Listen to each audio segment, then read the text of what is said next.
মঙ্গল গুণের ধ্যান এই বিষয় মঙ্গল গুণের উপাসনা ভেতরে মঙ্গল গুণের গুণকীর্তন গুরুদেব রচিত করেছে। কোন গুণকীর্তনটা মঙ্গল গুণের? এটা হচ্ছে দীননাথ দীনবন্ধু দীনেরই শরণ। এটা হচ্ছে মঙ্গল গুণের উপাসনায় ব্যবহার করতে হয়। তাই এবার মঙ্গল গুণের ধ্যানটা কেমন, মঙ্গল গুণটা কেমন? পরমপিতা সদা মঙ্গলময়, তিনি অনন্তকালেও কখনো অমঙ্গল বিধান করেন না।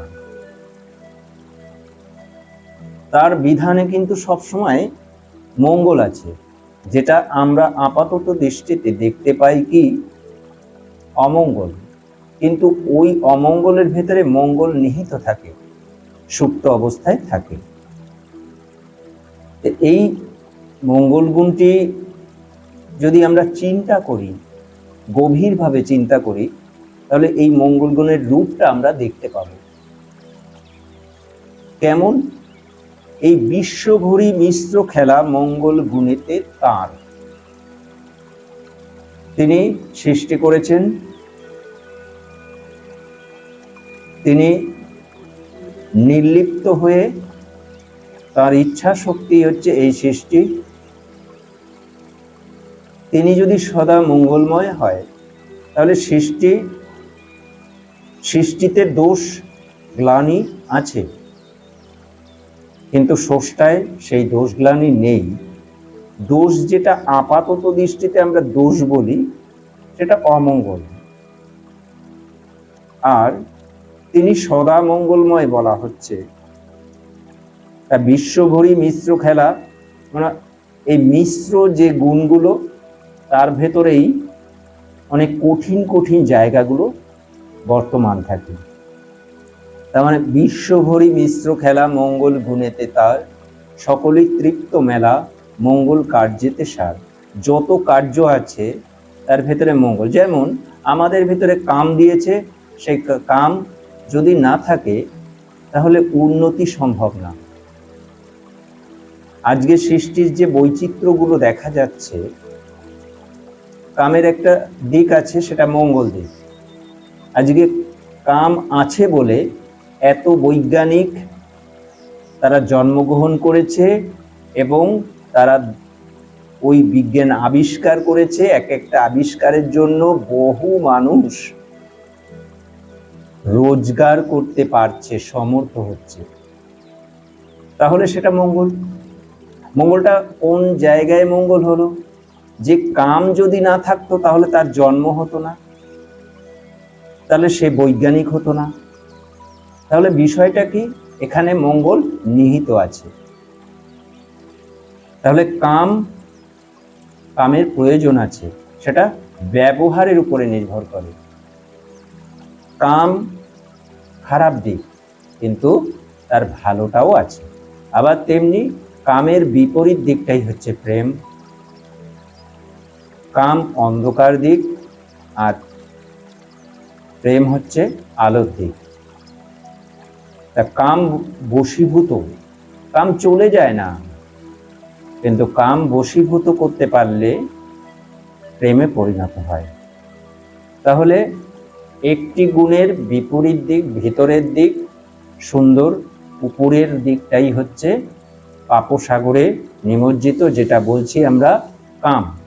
তার ভেতরের দিকটা হচ্ছে রসালো, সেটা হচ্ছে প্রেম। বা বিপরীত যদি বলি তাহলেও একই ব্যাপার। অনন্ত এ সরোবর মঙ্গল রূপেতে যার। অনন্ত এখানে সরোবর মানে কেন বলা হলো? অনন্ত, যার কোনো শেষ নেই এই সরোবরে। সব মানে সৃষ্টিটাই সরোবর বলা হয়েছে।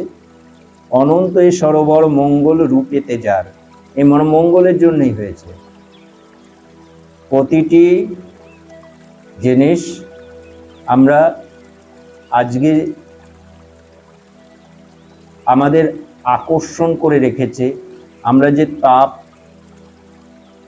নিশ্চিত যার জন্য আমরা জীবিত থাকতে পারছি, সূর্য দিয়ে রেখেছে, তাহলে সেটা মঙ্গল।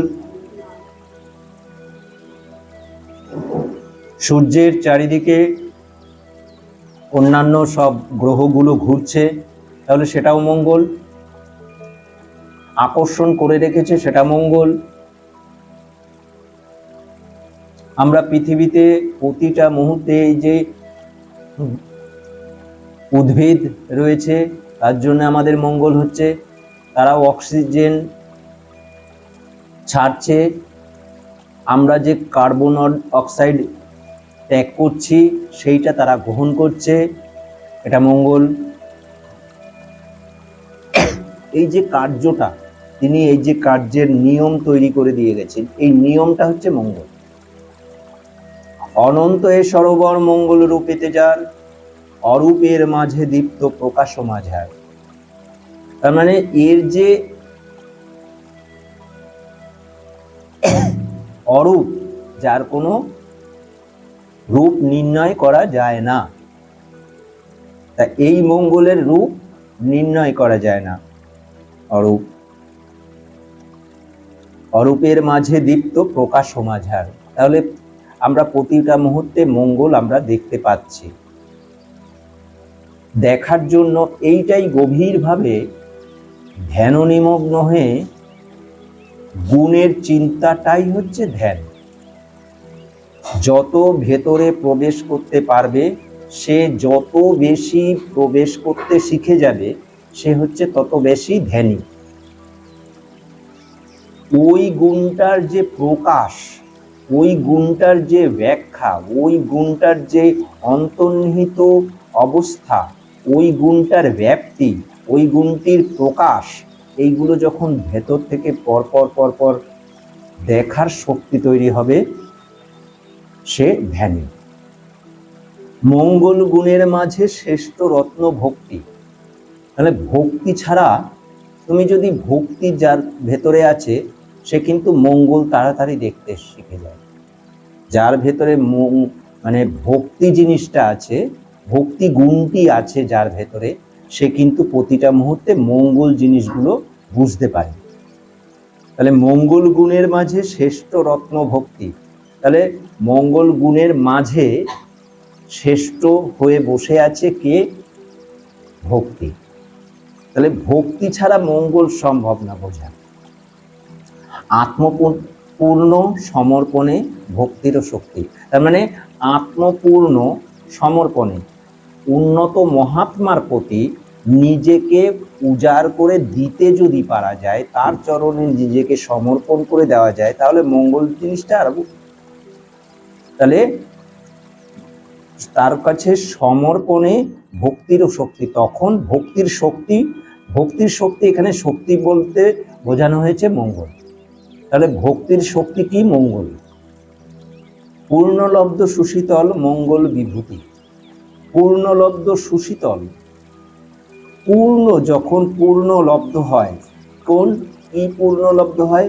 যখন ভক্তির শক্তি পূর্ণলব্ধ হয়, পূর্ণভাবে পাওয়া যায়, তখন সুশীতল মঙ্গল বিভূতি। এই মঙ্গল, তখন মঙ্গল গুণটি ভালোভাবে বোঝার শক্তি তৈরি হয়ে যায়। আনন্দে মগ্নরত সমুজ্জ্বলে মুক্তি, তখন আনন্দে মগ্ন সমুজ্জ্বল, কিসের সমুজ্জ্বল দেখা যাবে? তখন হচ্ছে মঙ্গল গুণের সমুজ্জ্বল, সেইটা, সেই মঙ্গল গুণে মুক্তি লাভ করবে। দুঃখ নাশিবারে সদা মঙ্গল হেরি। মঙ্গল যদি একবার কেউ যদি মঙ্গলটা বুঝতে পারে, তার ভেতরে দুঃখ থাকবে না, সদা আনন্দে থাকতে পারবে। দুঃখ নাশিবারে সদা মঙ্গল হেরে, যদি মঙ্গলকে দেখতে একবার শিখে যায়, যে সাধক মঙ্গল গুণকে দেখতে শিখে যায়, তার ভেতরে দুঃখ থাকে না। অনন্ত বিশ্বনাশী মঙ্গল গুণেতে পারে, মানে প্রতিটা বিষ যেগুলো মানে পাপ, তাহলে মঙ্গল যদি একবার দেখা শিখে যায়, তাহলে তার ভেতরে পাপ বলে বিষয়গুলো তার ভেতরে থাকবে না।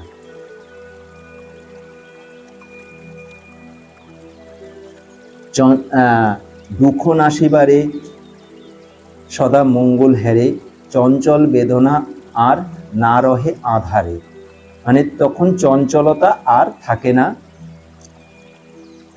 তার মানে এই অন্ধকার দূরীভূত হয়ে যে চঞ্চলতা, তার যে ব্যথা, এগুলো তার থাকে না। মানে সদা দুঃখ থাকে না, তো আনন্দ থাকে। মঙ্গল যখন দেখার শক্তি তৈরি হয়ে যায় তখন দুঃখ কিছু থাকে না, তখন সদা আনন্দ, তখন এই চঞ্চলতা বিষয়গুলো থাকে না। তাহলে এইগুলোর মূলটা কি? ভক্তি।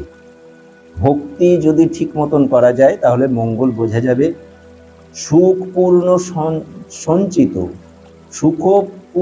সঞ্চিত গুণমুগ্ধ ধরে, তার মানে সুখপূর্ণ এই সুখ তখন তার ভিতরে পূর্ণ আর সঞ্চিত গুণমুগ্ধ ধরে, তখন এই সুখটা ভালোভাবে উপলব্ধি করা যায়।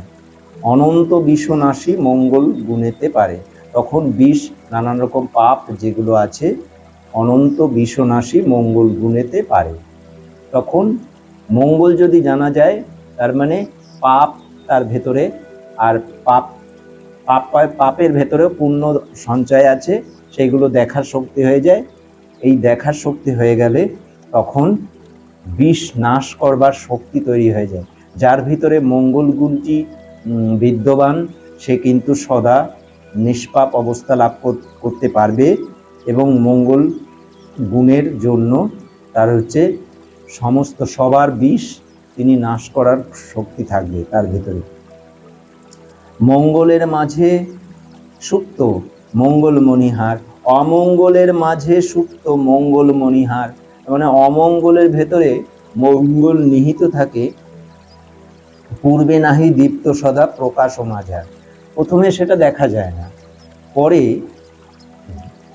গুণীজ্ঞানী নিরীক্ষণ, মানে গুণীজ্ঞানী মানে বিদ্বান ব্যক্তি যারা আছে, সেই গুণীজ্ঞানী যারা ব্যক্তি, তারা যদি একটু মনোনিবেশ সহকারে দেখে, তাহলে এই অবস্থাগুলো, এই মঙ্গল যে অমঙ্গলের ভিতরে মঙ্গল নিহিত থাকে, সেগুলো অল্প এসে উদ্ধার করতে পারে, জানতে পারে।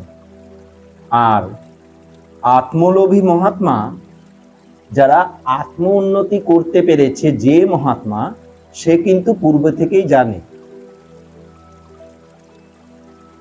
পূর্বে থেকে সে এগুলো দেখতে পায়, তাই সেই চঞ্চলতা তার ভেতরে থাকে না।